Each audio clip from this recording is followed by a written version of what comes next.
Hey guys, tonight we're heading far, far back, past kings, past pyramids, past the time when someone thought bronze was a cool new trend. We're drifting to a place that sits somewhere between archaeology, speculation, and the quiet shore, why not questions you ask when you're already half asleep. So if you haven't already, dim the lights, settle in, and get comfortable. You won't need to remember much of what we're about to cover.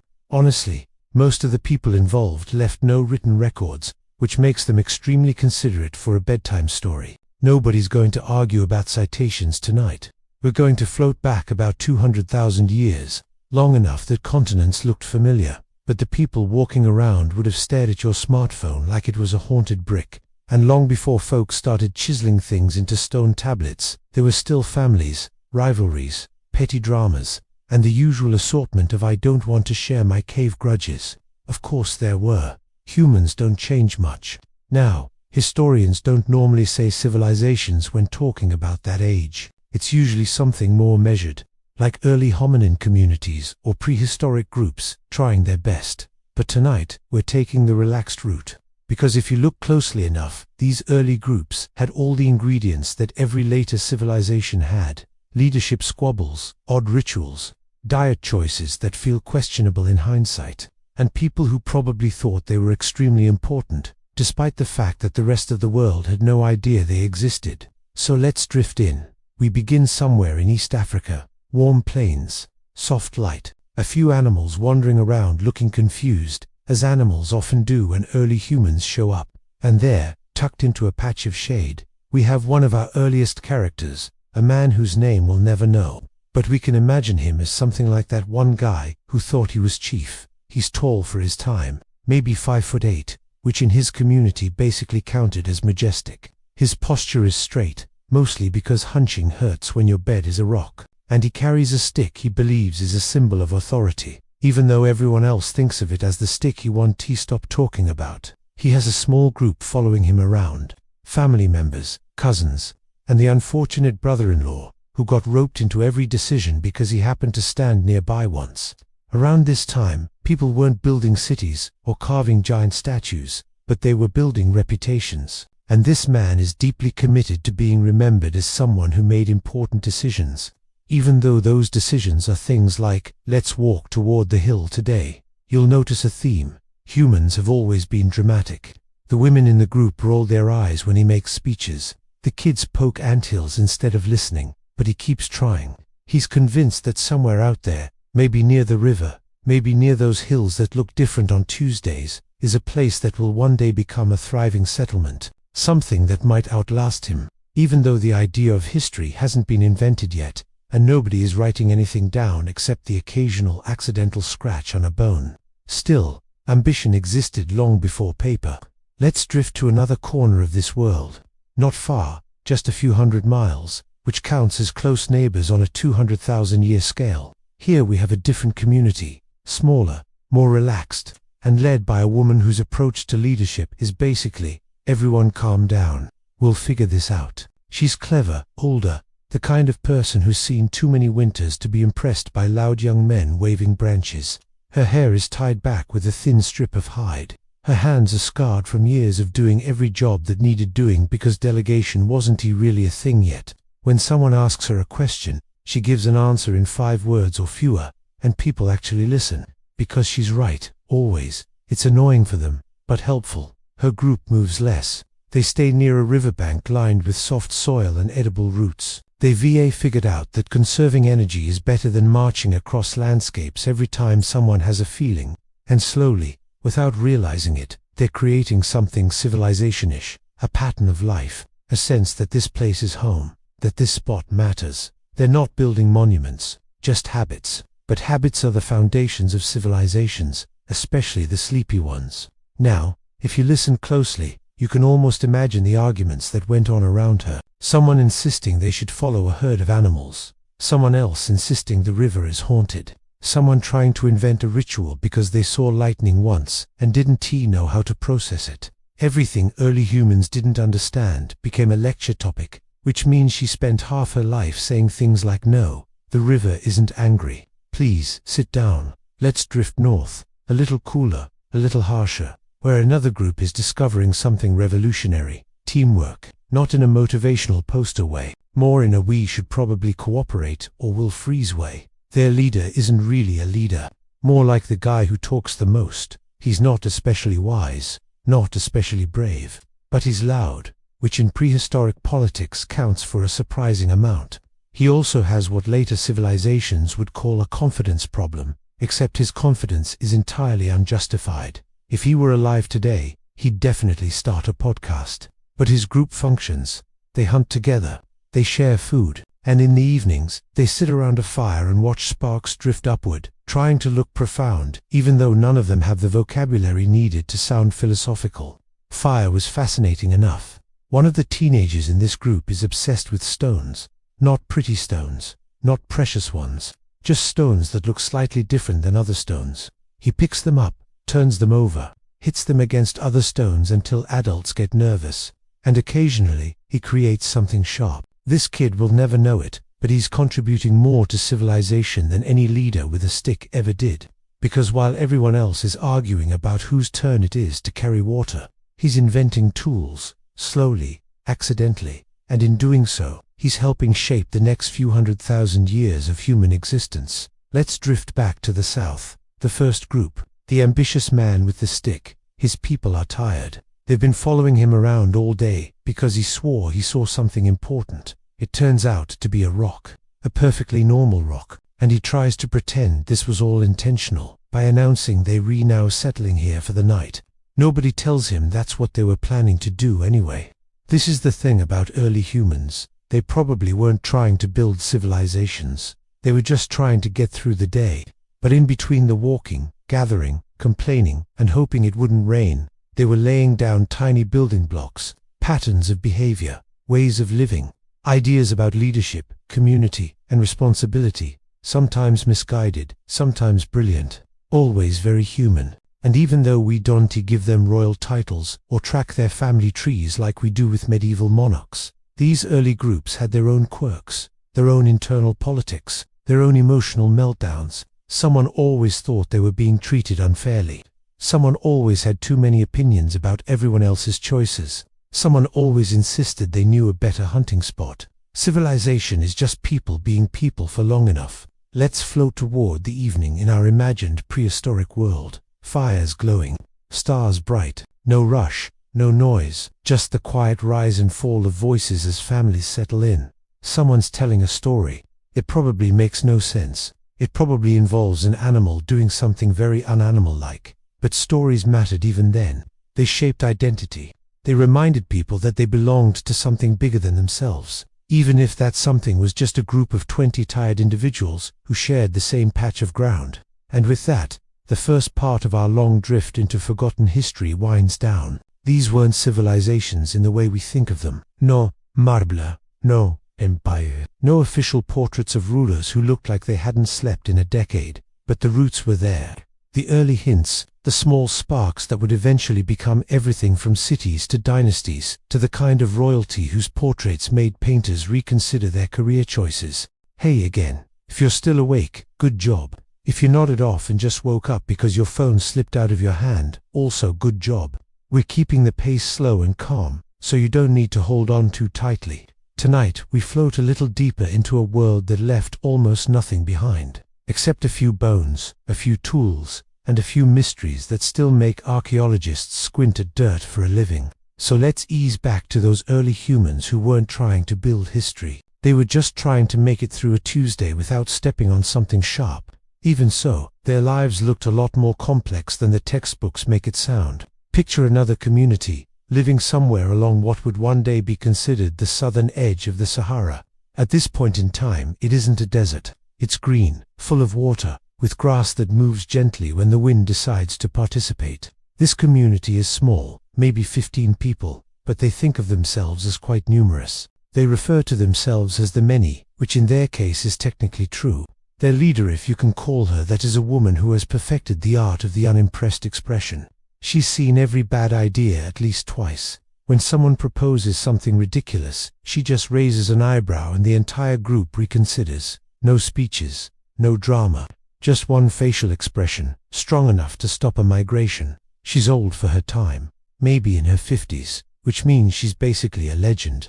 Her knees hurt, her patience is almost gone, but when she talks, people get quiet. She's the keeper of advice nobody wants to hear, but everyone asks for anyway. If prehistoric people invented sighing, she was probably the one who made it popular. In this group, there's a young man who wants to be important. You can tell because he tries to carry things in a dramatic way. He lifts a basket of gathered roots like it's a royal crown. He gestures broadly when speaking. He says things like one day, we'll settle by the river, as if he invented rivers. Nobody takes him seriously, but they let him talk because it keeps him busy. Let's drift to the coastline, thousands of miles away. The waves here wash up against sand that shifts each season. The people living here are sunburned, barefoot, and convinced that the ocean is both a friend and a dramatic relative. They rely on it for food. They fear it during storms. And at least one person in the group thinks the waves have opinions about him personally. They stay in small clusters. Their shelters are simple, just enough to sleep under. They don't think about architecture. They think about tides. And even though they've never seen a blueprint, they've mastered something more important: routine. Every morning, a group of older women walk down to the shore to look for edible shellfish. They move slowly. They talk even slower. Some of them have been doing this longer than any of the young people have been alive. They don't argue about strategies. They don't propose improvements. They just do what works. And because of that, the entire group survives. One of the teenagers here is convinced he can interpret the ocean. He stares at it for long periods, as if waiting for it to reveal wisdom. It never does. But he insists it's thinking, which somehow impresses two other teenagers and mildly annoys everyone else. Ancient people had philosophers too. They just had fewer chairs to sit in. Meanwhile, across the region, another group is quietly advancing something far more practical: cooperation without arguing, which, as we all know, is basically the holy grail of human achievement. This group lives near a small river that bends like someone was drawing without a ruler. Instead of wandering, they figured out that staying in one place most of the time is easier than looking for new lands every month. They've memorized where the best roots grow, where the animals pass, where the shade is softest. They didn't mean to invent stability. It just sort of happened while they were trying not to work too hard. Their most interesting character is a middle-aged man with a calm, blank expression that never changes, ever. Not when he's hungry, not when a storm hits, not when a child throws a handful of dirt directly at his face. He just stands there, thinking about something or nothing. Hard to tell. He's the opposite of dramatic. If he speaks 5 words in a day, that's considered a lively performance. But the strange thing is, whenever a problem comes up, people slowly turn to look at him.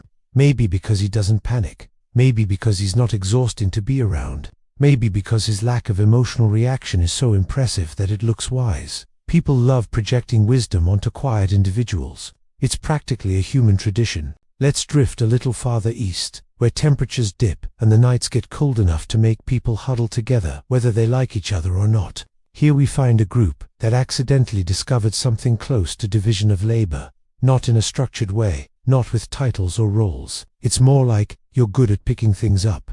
You handle that, or you run fast. You go. It's simple, but it works. And out of their small systems grows something future societies will eventually refine. Specialization. The early stages of what would eventually turn into jobs, trades, skills, and that one friend in every kingdom who insisted they should be paid more. Within this group, there's a young woman who shows signs of becoming an artisan before the concept even exists. She picks up sticks and scratches patterns into soft dirt, spirals, lines, shapes that don't really mean anything but look nice. People gather around sometimes and stare at her work like it's the dawn of culture, which it kind of is. She doesn't think of herself as creative. She's just bored, and the dirt was right there. Still, her drawings make people feel calmer at the end of a long day. And that alone means she's accidentally invented entertainment. Let us drift south again to a place with tall grass and scattered stones shaped by centuries of wind. A different community is passing through. They move more than others. They don't stay anywhere long enough to build routines, which means they also can't build long-term memories of a place. Every location becomes a temporary stage for their dramas, and every campsite becomes a short-lived experiment in cooperation. Among them is a man who insists he can predict the weather. He can't, but he speaks with such confidence that people sometimes believe him. When he's wrong, he blames unseen forces. When he's right, even accidentally, he takes full credit. He's the prehistoric version of that guy who thinks he's an expert because a guess worked once. These groups weren't designing cities or planning dynasties, but they had social structures, relationships, conflicts, leadership styles, and personalities that shaped decisions for better or for worse. All the ingredients of civilization sat quietly inside these early human groups, long before anyone carved a statue, built a throne, or wore a crown heavy enough to give them permanent neck pain. Now let's pause and breathe for a moment. Fires are crackling. People are settling down. The sky is deep and full of stars. No written records, no maps, no monuments rising out of the earth. But you can already see the beginnings of something that will stretch across millennia. Human behavior, human flaws, human hopes. The loud, self-appointed leader with the stick. The calm woman who controls everything without saying much. The teenager who thinks the ocean is judging him. The toolmaker hitting stones together like it's a hobby. The wanderer with strong opinions about the weather. The quiet man who radiates wisdom by doing absolutely nothing. These were the prototypes. Not kings, not queens, but the early personalities that shaped the world long before anyone kept track of lineage or royal scandals. And with that, part 2 settles to a close. No excitement, no drama. Just the slow drift of early humans shaping a world they didn't know would someday be studied, romanticized, misinterpreted, and debated by people with university degrees and glasses they constantly push up their nose. If you've been following along, you're already floating gently through a world long before history was written, before kingdoms, empires, or monuments. And if you've dozed off a bit, that's fine too. This is the kind of story that works well with half-closed eyes. Tonight, we continue our slow drift into early human life 200,000 years ago. Take a soft breath, and let's float into part 3. We begin on the edge of a small valley. The air is warm, slightly damp from a distant rain. Early humans move quietly among the underbrush, observing birds, insects, and small animals. Each action is careful, each movement deliberate. There's no rush. Every choice matters softly, subtly, to survival. But it is not urgent in the way later history makes survival seem. Children wander nearby, poking sticks in mud or tossing pebbles into the stream. They watch adults, learn through imitation, and slowly begin to understand patterns. Every dropped stone, every misthrown stick is a lesson. Observation is the teacher. Mistakes are mild, corrected by example rather than scolding. Drifting eastward, we reach a river bend. Humans here experiment with fire. One person notices that small sparks catch better on dry grass than damp leaves. Another finds that stones can surround the embers, keeping the heat longer. These discoveries are small and quiet but immensely important. They will ripple across generations, forming the early bedrock of skill and survival. Social cohesion is subtle. Roles are informal but steady. Someone tends the fire. Someone gathers roots or berries. Another quietly watches children. Leadership is earned naturally, through competence, patience, and calm judgment. Conflicts arise occasionally but are minor. A grumble here, a sigh there, and life continues its steady rhythm. Now drift north to rolling hills. Herds move lazily in the distance. Humans sit and watch, noting migration patterns, seasonal changes, and environmental cues. Observation becomes memory. Memory becomes guidance. Guidance quietly shapes the behavior of the next generation. This is the soft passing of knowledge, long before writing, teachers, or formal instruction existed. Tools improve gradually. Flints are shaped more sharply. Sticks are reinforced for hunting or digging. Each small improvement is observed and copied. There is no fanfare, no ceremony. The benefit is survival itself. Drifting westward, we enter a mixed landscape of open grassland and scattered forest. Streams wend slowly through the terrain, providing water and shelter. Humans settle near these sources, building simple structures of branches, leaves, and animal hides. The placement is practical, sheltered from wind and rain, safe from predators, close to food and water. Roles remain flexible. Children play and learn. Adults perform tasks with quiet cooperation. Leadership is subtle, based on skill rather than authority. Conflicts are low intensity, resolved through patience, gestures, or avoidance. Life continues in gentle cycles. Romantic and familial bonds exist naturally. Partnerships form through observation and mutual support. Children internalize social norms and survival skills by watching adults. Cooperation quietly ensures the group's survival. Drifting south, we reach a gentle plain. Humans experiment with simple food preservation techniques, placing stones or woven containers around gathered plants to protect them from pests. Practical routines emerge.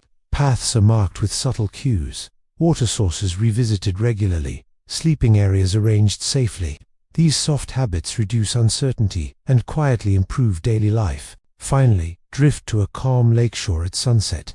Water mirrors the sky. Fires glow softly along the shore. Humans gather quietly, sharing knowledge through example and observation.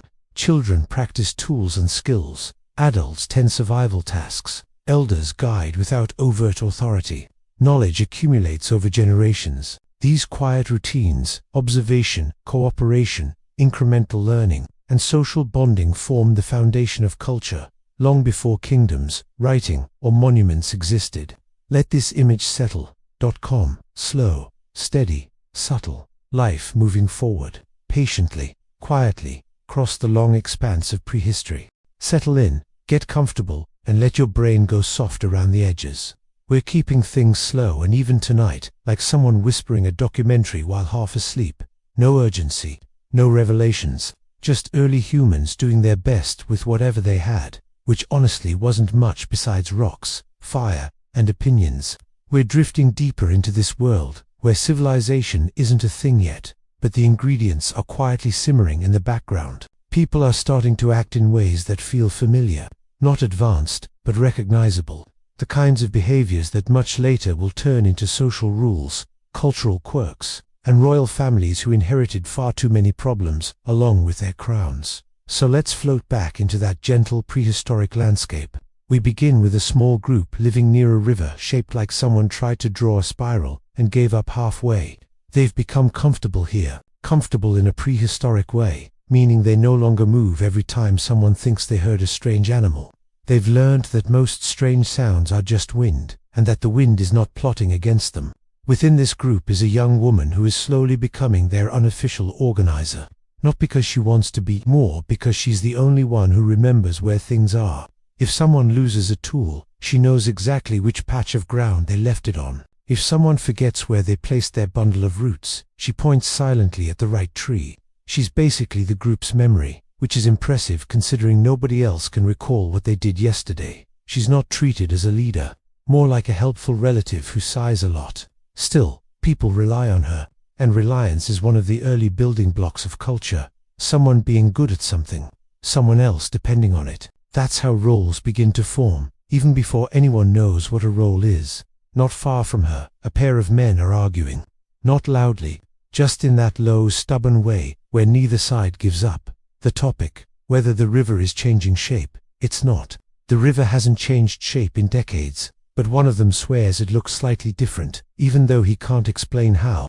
The other insists nothing changed and mutters under his breath about people who see meaning where there isn't any. This little disagreement is harmless, but it's the kind of thing that pushes groups to develop patterns. Debates lead to explaining. Explaining leads to repeating. Repeating leads to shared knowledge. Shared knowledge eventually becomes tradition, and tradition becomes culture.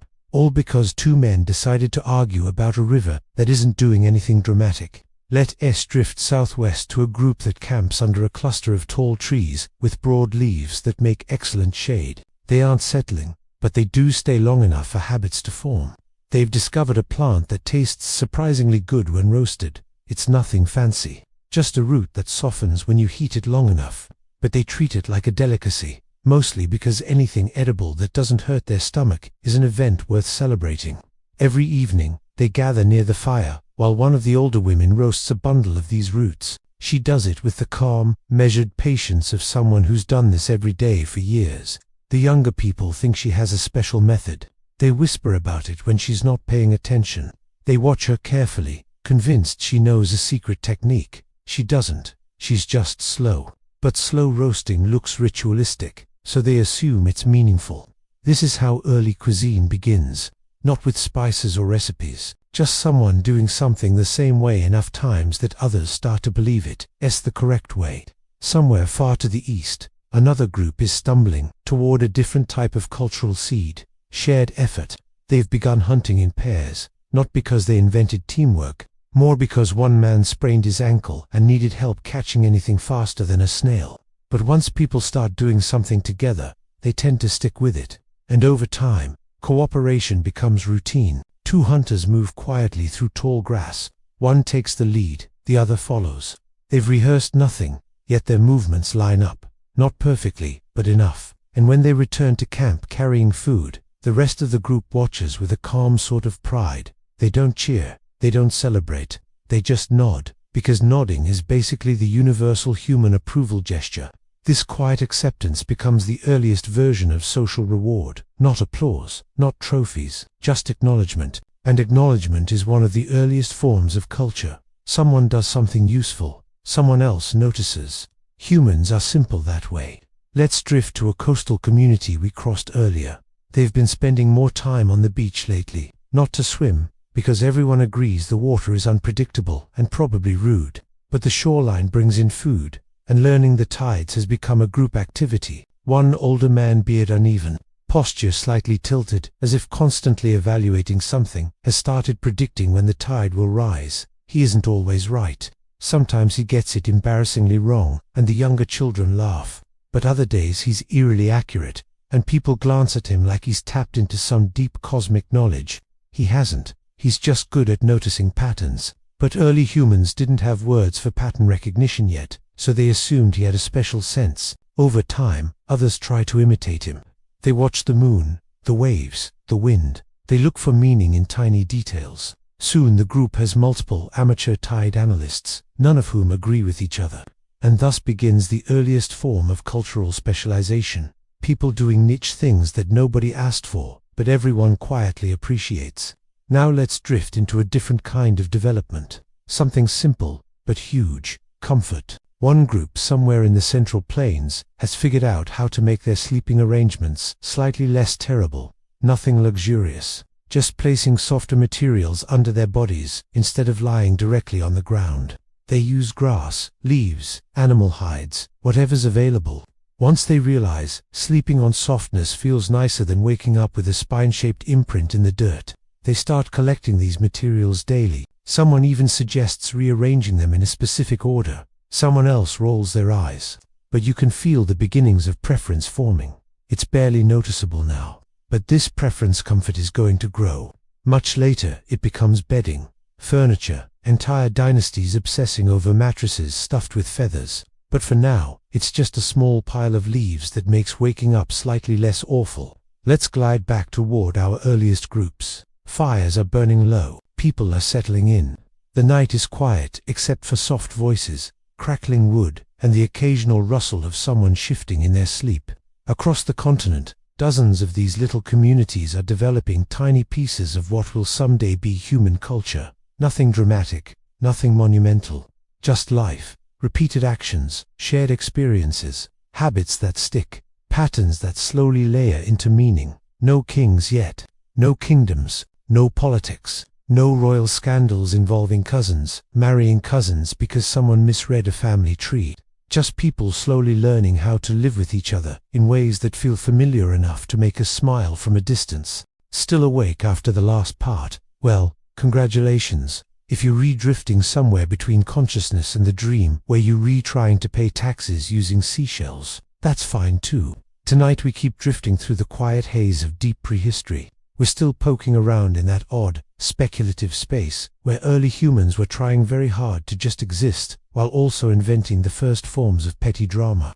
And yes, we'll keep the pace slow, calm, and comfortably monotone. So let's ease ourselves back into this 200,000-year a place where almost nothing is certain, everything is dusty, and apparently every early human community behaved a little like a badly organized royal court, but softer, sleepier, with fewer coronations and more arguments about who forgot to watch the fire. Again, let's settle in. We left off lounging somewhere in an early human settlement, where everyone was very proud of their mediocre stone tools and their slightly crooked handprints on cave walls. And honestly, that's kind of the vibe for this part too, except now we zoom out a bit. We drift across regions, across climates, across whatever counted as prehistoric fashion statements, all while keeping the tone very gentle, because no one needs excitement right now. Picture a world where your daily schedule is the same every day. Wake up, stretch, hope someone didn't steal your berry stash, wander around to find food, wonder if the people in the next valley have better berries, wonder if the sky spirits are judging your posture. It was a simple life, but also full of tiny human quirks that somehow survived 200 millennia to show up today when someone complains at the grocery store because their preferred brand of yogurt is out of stock. Now let's drift over to one of these groups, somewhere in East Africa, a familiar setting by now, warm, dry, the sort of predictable weather pattern that makes early humans think, yes, this is fine, we can stay here for about 8,000 generations. They gather in groups, small bands, related in ways that would make future royal genealogies look restrained. Everyone is technically someone's cousin, which means every disagreement is basically a family meeting. And because this is still the Stone Age, no one can storm off dramatically and slam a door. The best they can do is stomp away behind a boulder and sulk. The elders sit around, pretending they have ancient wisdom, which honestly, they probably did. If you survive 38 years in this era, you've earned the right to sound smug. They tell stories about the old days, which is hilarious because the old days were about 17 years ago. But in prehistoric time, that's basically a different geological epoch. Let's float to another group. This one is near a river valley, where the water actually behaves. Flat and calm, not one of those chaotic, flood every 2 years rivers that ruins everyone's mood. This group has figured out fishing, which immediately gives them a strange sense of superiority. They talk about their advanced techniques, which is just a polite way of saying someone accidentally dropped a spear in the water and realized fish exist. Their camp is calm, quiet, people sitting round smoothing stones, which was the prehistoric version of checking your phone. Just a mindless, repetitive motion that fills time and makes you look busy. They occasionally look around like they're expecting something exciting to happen, but of course it doesn't, because this is 200,000 years ago, and the most thrilling event of the week is someone found a really nice piece of flint. But these people had something else going for them. Attention to detail. They carved tools with a consistency that looks almost obsessive. If they had a royal court, this would be the guy who alphabetizes the palace accounts and refuses to let anyone else touch his quill. Their community is tight-knit, and maybe a little intense. Everyone watches everyone, not in a creepy surveillance state way.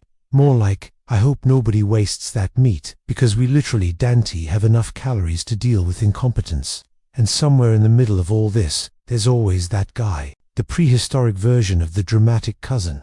He's always insisting he can predict weather patterns, always telling people he knows which direction the herd moved. He never does, but no one has the energy to argue. He gestures vaguely at the horizon, and everyone says HM, because polite disagreement is easier when your survival depends on group harmony.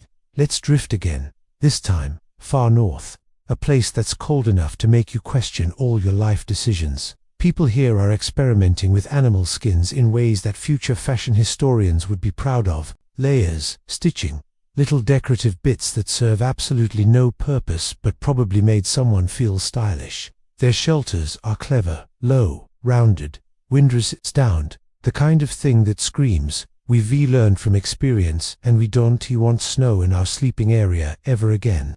Everyone here moves slowly, carefully, not just because they're conserving energy, but because their environment forces a sort of quiet respect. If you trip on ice in this world, that's not slapstick. That's the end credits rolling. But there's a sense of humor here too. Dry deadpan, the kind of humor that survives extreme cold. Someone makes a remark about how the last hunt went. Someone else responds with a slow shrug that says, we survived. What more do you want? They're also some of the first people to master the art of group cooperation on a scale that would make dysfunctional royal families weep.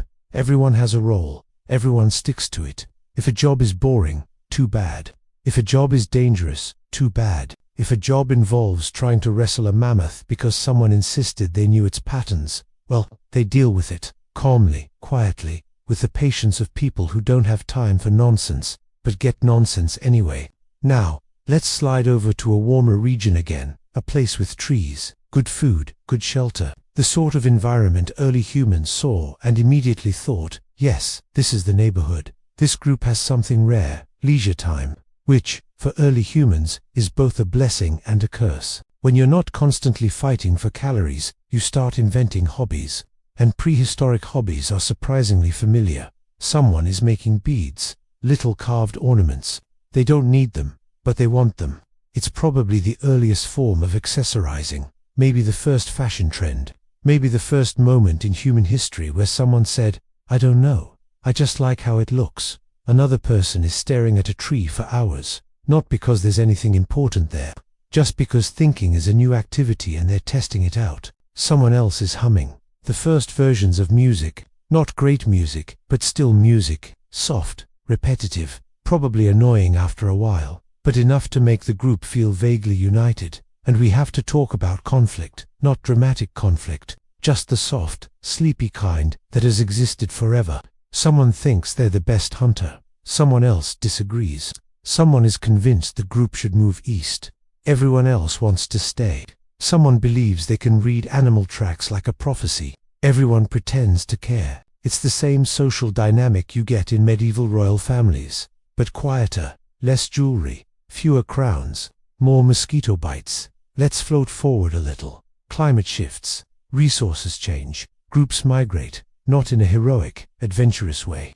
More like, well, the food walked away. Guess we follow it. Someone in the group tries to take leadership, not because they're gifted, just because they have the loudest voice. Everyone tolerates it, because prehistoric leadership is basically the person who complains the most until others give up. But the rhythm of life stays steady.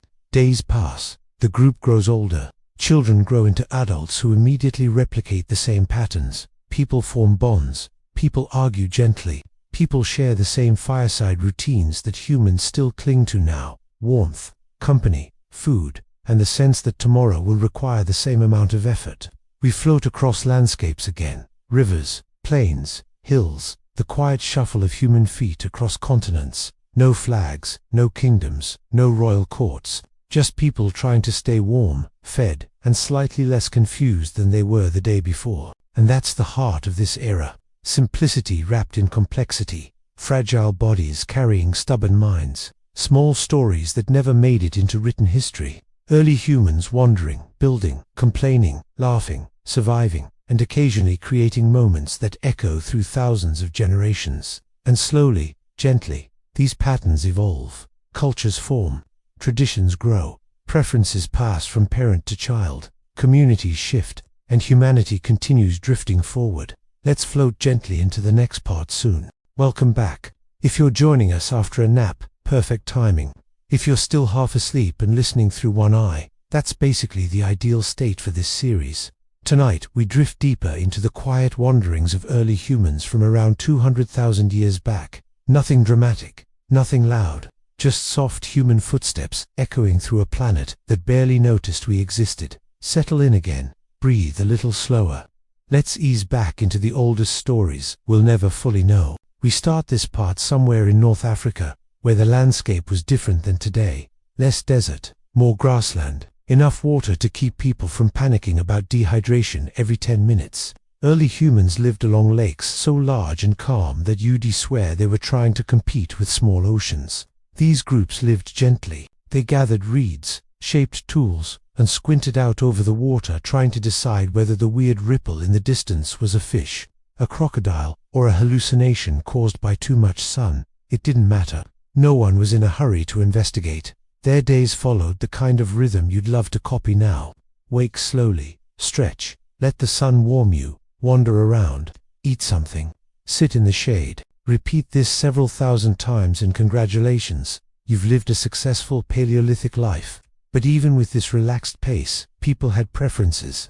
This is where you start noticing something funny about humanity. No matter how ancient we go, there's always one person who insists on rearranging the camp because this spot has better wind flow. There's always someone who swears they know where the animals migrated, based purely on vibes. And there's so is one elder who tells stories so long that half the group falls asleep before the point is ever reached.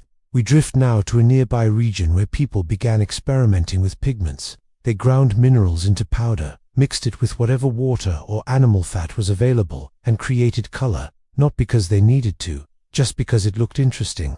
It was the beginning of decoration, individuality, and the prehistoric version of someone saying, "I don't know why. I just like this shade." These early artists didn't think they were making anything important. They were just passing time between meals, giving shapes to thoughts they couldn't put into words. But their casual doodles on cave walls would outlive them by hundreds of centuries, long after their entire language disappeared. The humbling part is they had no idea. They were just bored and wanted to make marks on a rock. Now, let's float east for a bit. Somewhere near the Red Sea, a region that acted like a giant prehistoric crossroads, groups passed through constantly, not in a dramatic migration of destiny way. More like, this path has fewer thorns and doesn't smell weird. These groups were small, maybe 20 people, maybe 30. They moved with the same calm pace you see in sleepy modern travelers, waiting for their morning coffee. They weren't racing. They weren't conquering. They were simply walking, following coastlines and landscapes that made sense to them. Their social dynamics were familiar. A few confident people who always spoke first. A few quiet people who actually had the good ideas. A couple of people who made tools so precise that everyone got suspicious about how patient they were. And, of course, one person who constantly lost things, forcing the group to stop while they searched for a dropped stone blade. Let's drift into a mountain region. Cooler, breezy, trees swaying gently. These early humans built shelters with branches and animal skins, arranging them in neat circles that looked surprisingly organized for people who didn't have words for north, south, or artistic symmetry. They lived closer together here, huddled for warmth, ate together, slept closer to the fire. You can imagine someone shifting in the night, mumbling, and another person poking them with a stick because they were hogging too much of the heat. These people also began shaping tools with edges sharper than anything their ancestors used, not because they were innovators, more because someone got frustrated one day and spent 3 hours chipping at a stone until it looked impressive. From that point forward, the entire group assumed this was a brilliant new technique. It's probably the earliest example of accidental invention, but the real shift happening in this era wasn't technology, it was memory. People were starting to remember things across generations. Stories about hunting spots, stories about dangerous animals, stories about a place where the wind howls so strangely that even children know not to sleep there. These weren't myths yet, they were just observations dressed up with personality. A little exaggeration, a hint of humor, maybe a dash of sarcasm, because early humans already understood that tone. Now, let's drift farther north, into a region where thunderstorms roll across plains like slow-moving giants. The people here learned to track seasons by watching clouds, not with scientific accuracy, of course, just by pointing at the sky and saying things like, "It feels like rain," which, let's be honest, is still how most humans operate. They organized their camps in ways that show the earliest signs of planning. The fire pit is always in the center. Sharp tools stored on one side, sleeping areas on the other. A small open space where people napped stones or gossiped about who took extra dried meat. Even 200,000 years ago, gossip was basically a universal pastime. Let's float to an entirely different environment now. The Arabian Peninsula, back when it was green and full of lakes. Yes, that's a thing that actually happened. Imagine herds of animals moving through wide grassy fields where only dunes sit today. The humans here followed herds the way modern people follow food trucks, not with devotion, just with curiosity and convenience. They learned the landscape, recognized water sources, remembered which valleys had annoying insects and which ones didn't. Their tools were simple but elegant, light flakes shaped into points, spears balanced just enough to be thrown without wobbling. It didn't matter that each piece took time. They had time. The world moved slowly, and so did they. What stands out here is cooperation. These groups worked together more than earlier humans. They coordinated hunts, they shared tasks, they learned to trust each other with roles that required actual reliability. And somehow, miraculously, it worked, because nothing builds group bonding quite like mutual survival. Let's drift one more time for this part. We settle near the earliest signs of something that looks almost like culture. People collecting pretty stones for no practical reason. People choosing sleeping spots based on preference instead of necessity. People developing small rituals around food or fire, or the direction they faced when sleeping. None of these rituals would make sense to us now, but they mattered then. They helped people feel grounded in a world with almost no structure. They were calming, predictable, familiar, kind of like this narration. So as we drift toward the next part, just let the prehistoric world stay soft in your mind. A place filled with quiet footsteps, slow migrations, small communities doing their best to understand each day without rushing. Somehow, stayed awake through the first 6 parts. Impressive. If you're drifting in that warm half-sleep, where everything sounds like a distant podcast playing underwater, even better. That's the energy we're going for tonight, as we slide deeper into the quiet, wandering world of our very, very ancient ancestors. We're still floating around that 200,000 year mark, still watching small human groups live their lives with the calm confusion of people who barely understand fire, but already have opinions about who's the most annoying person in the camp. So take a slow breath, let the mind loosen, and let's slip back in. We start this part in a landscape that looks like early humanity, the idea of a perfect vacation spot, wide open fields, scattered trees, mild weather, enough shade to nap under, enough edible plants that no one has to panic every morning.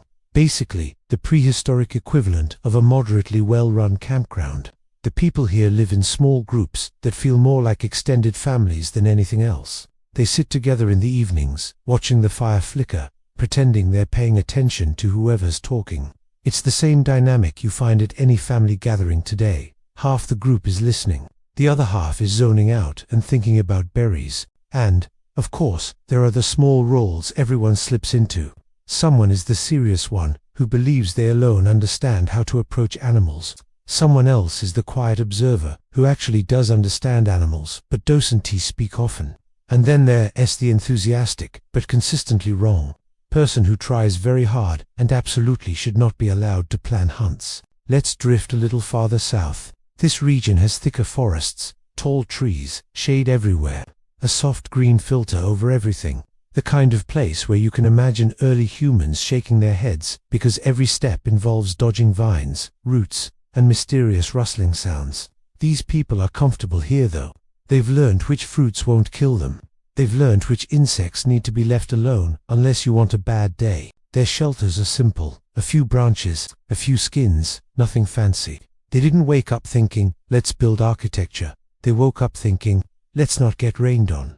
The most interesting thing about these forest groups is how quiet they are, not out of strategy, just because the environment encourages it. Sounds echo, animals listen, so people move gently, speak softly. Their conversations are slow, almost meditative. Even arguments tend to be delivered in a low mumble with long pauses. The prehistoric version of, look, I don't want to raise my voice, I'm just saying you ate more dried fruit than you were supposed to. Now let's glide west, to an area shaped by rivers, not the huge flood and make everyone miserable type, but smaller streams that twist through valleys like sleepy snakes. People set their camps along these banks because water solves most problems, except when it doesn't. Like when someone falls in and blames everyone else. The river people develop early versions of routines, not formal, not structured, just patterns that repeat slowly across generations. Wake early, look for fish, look for plants, sharpen tools, avoid stepping on sharp rocks, because shoes don't exist yet, and suffering is free. Their tools are getting better though, more precise, more symmetrical. You start seeing early signs of craftsmanship that feels intentional instead of accidental. It's nothing like the crisp tools you'll find tens of thousands of years later, but it's a clear step forward. The kind of improvement that happens when people have enough free time to get picky about how a stone edge looks. Now let's drift northeast, up toward a region where the weather likes to remind people they're not in charge. Sudden rain, sudden wind, the occasional giant animal wandering by like it rented the place. People here have to stay alert, but not in a dramatic way. More in a, this is annoying but we've accepted it way. These groups tend to move more often. Not because they like traveling. They definitely don't. But because the food sources keep shifting and they're not the type to argue with nature. When the herds move, they follow. When the berries dry out, they relocate. When the wind makes the camp smell weird for several days, someone eventually says, maybe we should try over there. But even through these moves, the social rhythm stays the same. Someone complains about the walking distance. Someone else insists they know a shortcut, which is always wrong. Someone tries to motivate the group by saying something vague like, we must follow the signs. even though they definitely just want to feel important. Let's float toward the east now. The rising sun hits wide plains, and early humans wake slowly, not with energy, not with purpose, more with the steady resignation of people who know they have work to do, but also know the work will take all day. Their camps are neat, tools arranged by size, food stored in shaded areas, fire pits placed carefully to block wind. It's the earliest version of organized living, and it tells you something important. Humans start creating order long before they create civilization. It's instinct, like tidying a desk before procrastinating. And these groups weren't as isolated as we imagine. They met other bands from time to time, not as big events, just random encounters where everyone stared at each other, unsure whether to greet or walk away. Usually they exchanged a few gestures, traded something basic like a useful stone, awkwardly nodded, and then wandered off, feeling like they handled it pretty well. Now, let's drift far south again. Warm air, open land, herds roaming lazily. The humans here have an easy rhythm. They collect honey when they can. They gather tubers, leaves, fruits. They have a wide variety of food sources, which makes life stable. And when life is stable, people get creative. These groups experiment. They play with stones. They try scraping bones in new ways. They test new tools, new materials, new patterns. Nothing revolutionary yet. Just small innovations that build slowly across generations. A tiny improvement in cutting technique, a clever way to grind grainy plants, a new method of shaping wood using fire. If history were a giant timeline, this is the part where human curiosity starts glowing faintly in the background. Nothing flashy, just a small spark. Let's drift one last time for this part. We settle in a place where early humans began walking longer distances, not because they were nomadic by design, but because curiosity and necessity pushed them outward. The landscape stretches in every direction, gentle hills, open skies, the kind of view that makes a band think, maybe there's something useful just a little farther. Of course, a little farther is how humans end up migrating across continents, but at this moment, none of them are thinking that far ahead.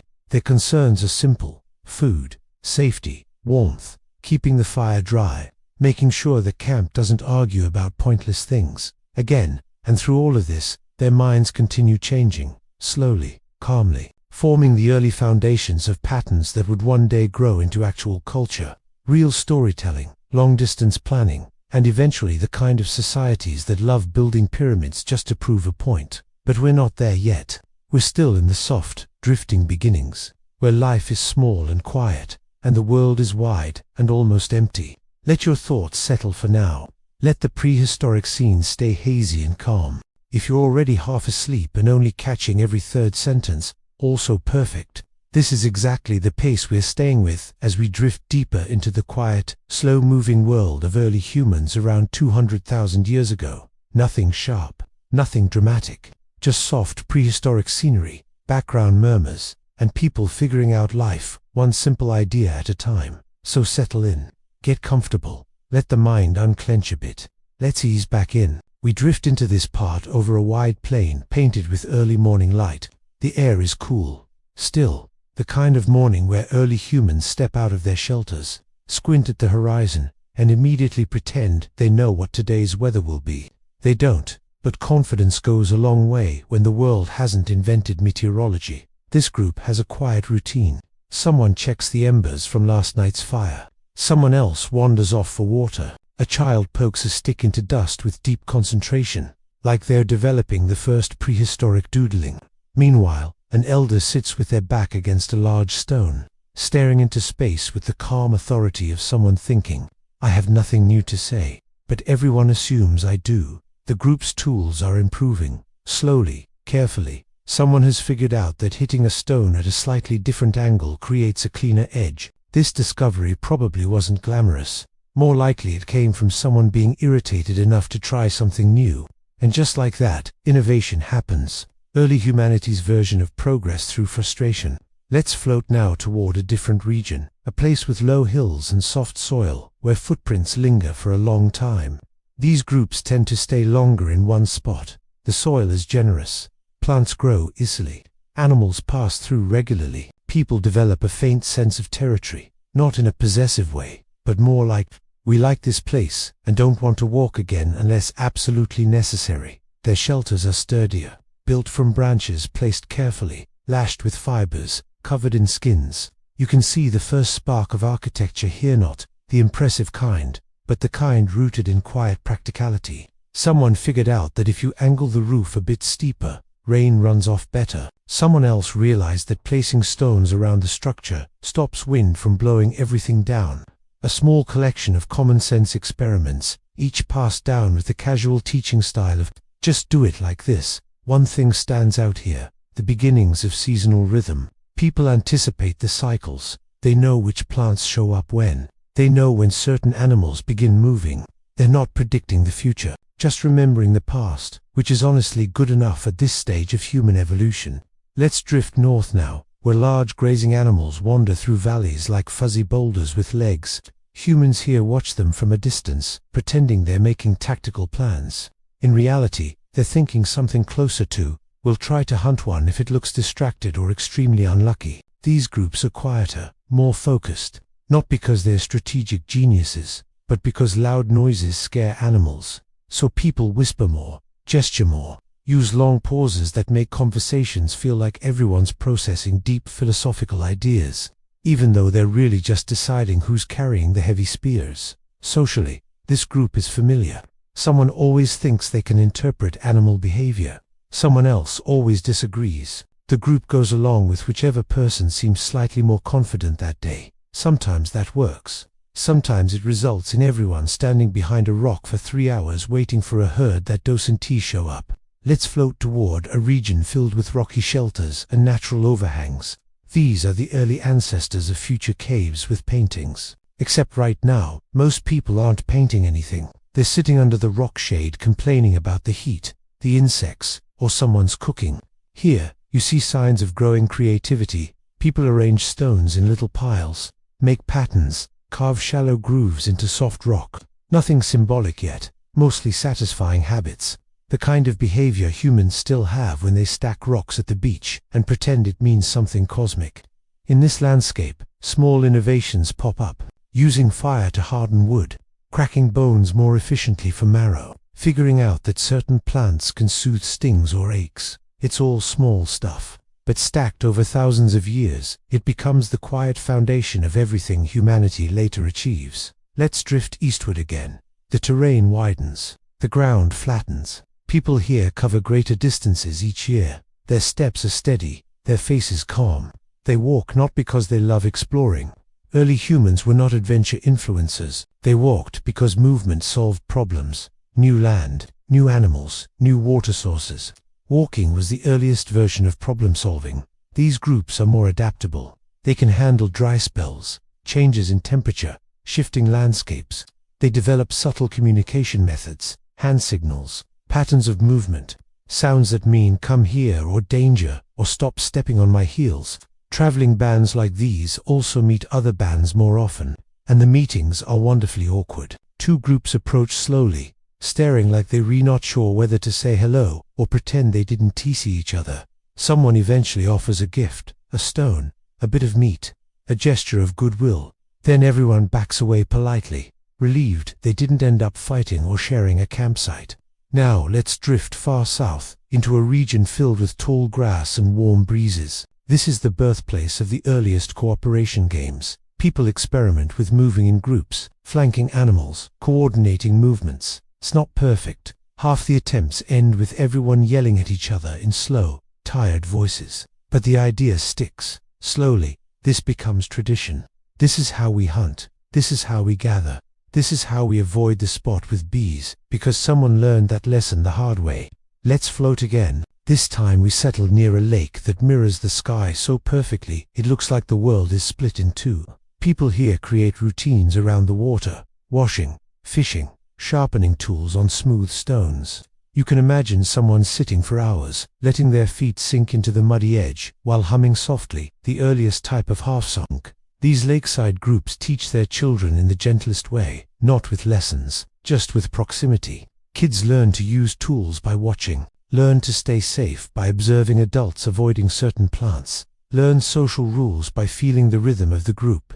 It's slow, simple, effective, Finally, for this part, let's drift back toward a region where early humans began remembering places, specific places, sacred not because of ritual, but because of repeated experience, a boulder that marks a good campsite, a cluster of trees that always offers shade, a clearing that feels safe at night. These memories pass from elders to children, forming the faint outline of culture long before anyone had words for it.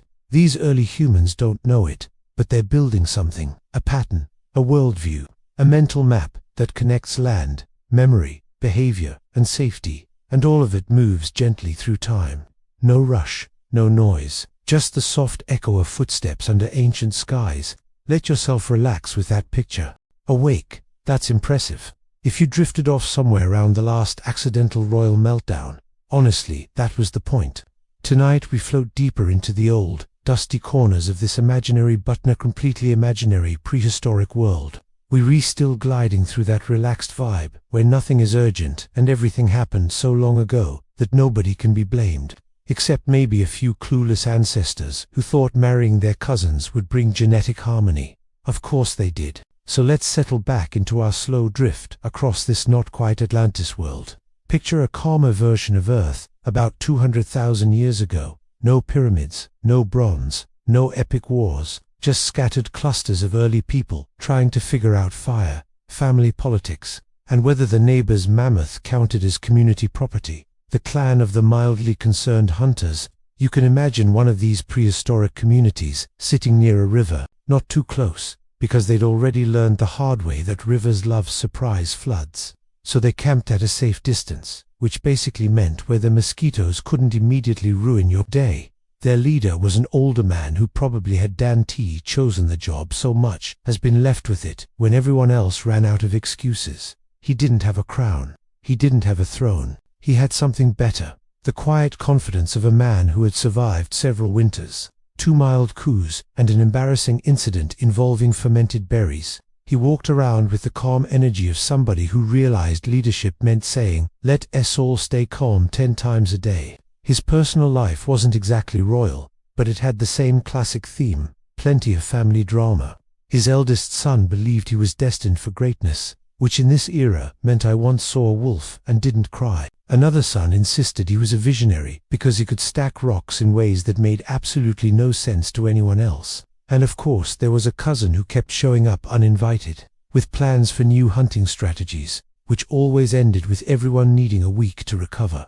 Despite the chaos, the clan held together, mostly because no matter how strange things got, someone always remembered to check the fire before going to sleep. That tiny organized moment, ironically, kept the whole group more functional than half of medieval Europe. The wanderers who wanted nothing, let's drift toward another ancient group. This one didn't build anything. They didn't settle. They didn't even like staying in the same valley too long, because it felt clingy. They were wanderers, drifting from hillside to hillside, following herds and collecting every shiny pebble they found. Their leader wasn't actually a leader. She was more like the calm voice everyone listened to because she never overreacted. If someone twisted an ankle, she just said, "Sit down for a while." If someone argued about which direction to walk, she said, "Pick one and we'll see." She had a serene energy that even modern yoga instructors would envy. Of course, her personal life was a mess. She had a partner who was convinced he was a misunderstood genius because he could tie knots better than anyone else. He also tried to impress people with philosophical questions like, "What if the moon is staring at us?" She smiled politely, which was her diplomatic way of saying she mentally left the conversation 20 minutes ago.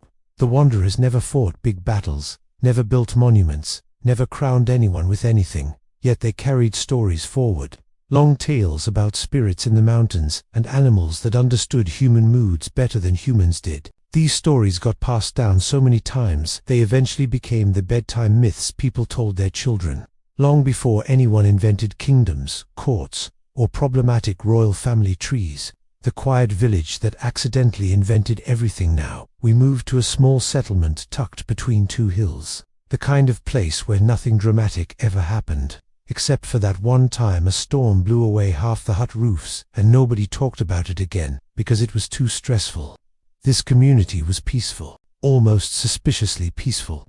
Their biggest argument each season was about who forgot to clean the grinding stones. They farmed in the early, clumsy way, They tracked seasons. They made tools. They cooked meals with the kind of slow patience that modern people only show when making sourdough. They also had a respected elder who knew far too much about everyone's business. She had that soft but dangerous tone that could bring an entire room to silence. She wasn't royalty, but her influence worked the same way royal gossip did centuries later. If she said someone looked tired, the whole community would spend a week checking on them. If she said someone seemed distant, their partner would immediately start worrying. She basically ran the place with gentle side comments.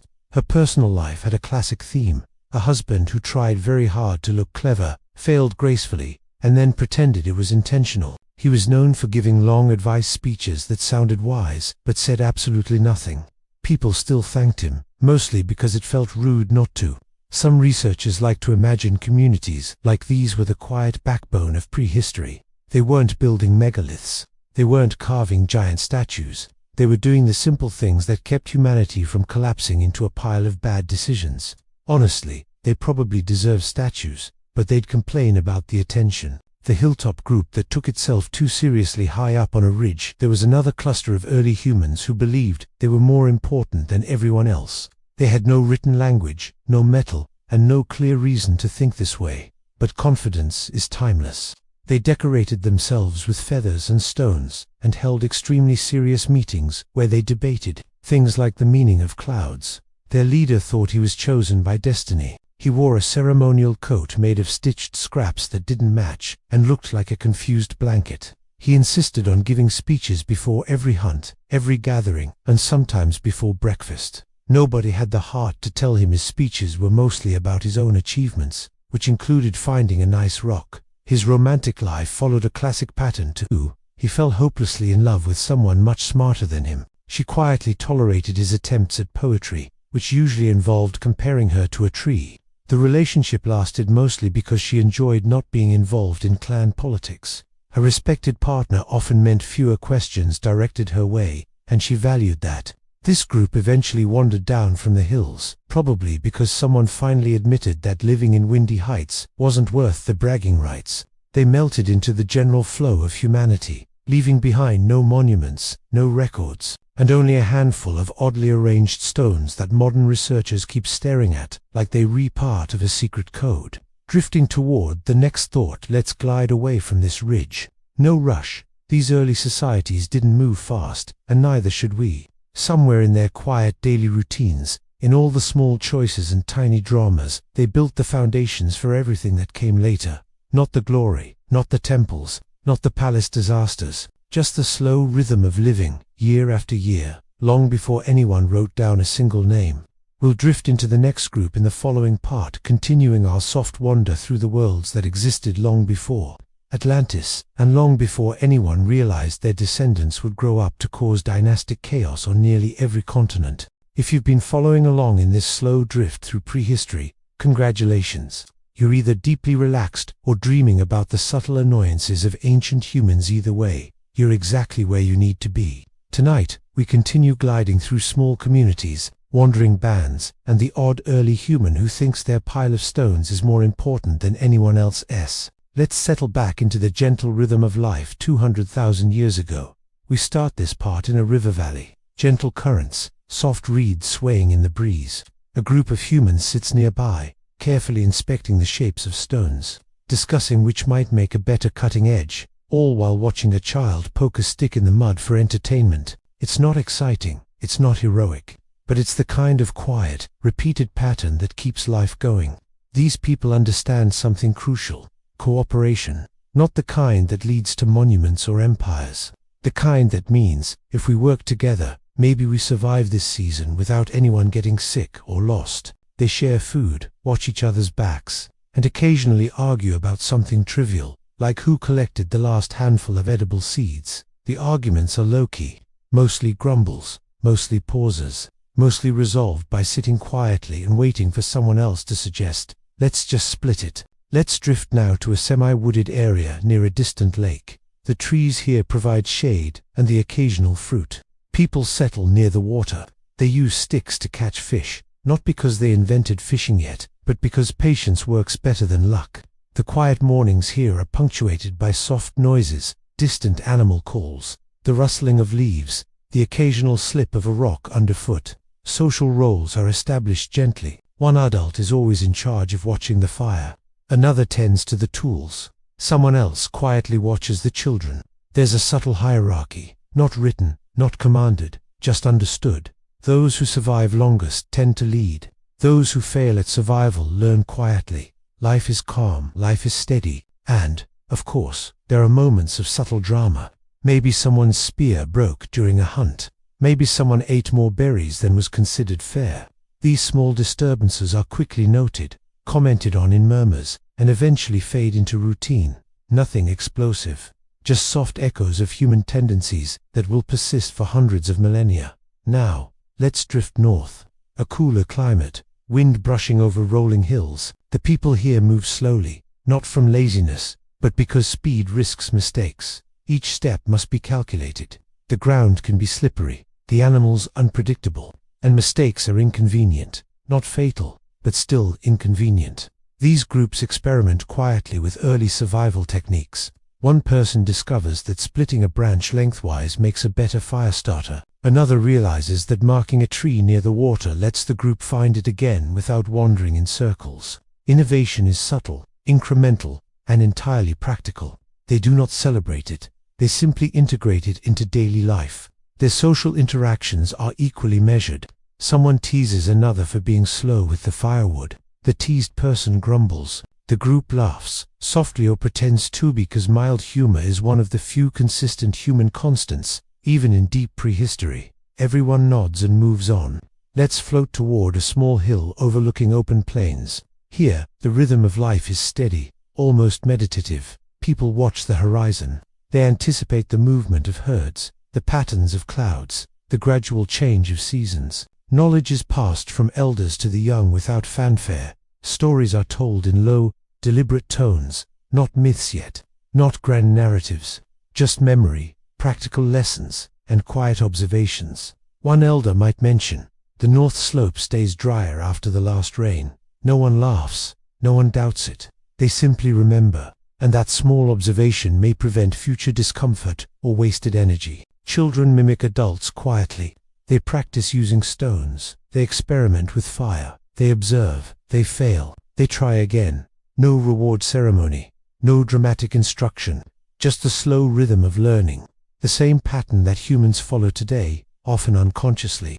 Drifting south again, near a small lake that mirrors the sky. People sit and shape stones into tools. They sharpen edges, they split bones for marrow, they quietly test new techniques, and, importantly, remember what works. Subtle improvements accumulate, nothing grand, just the gentle, steady movement of knowledge forward. The community works together without explicit coordination.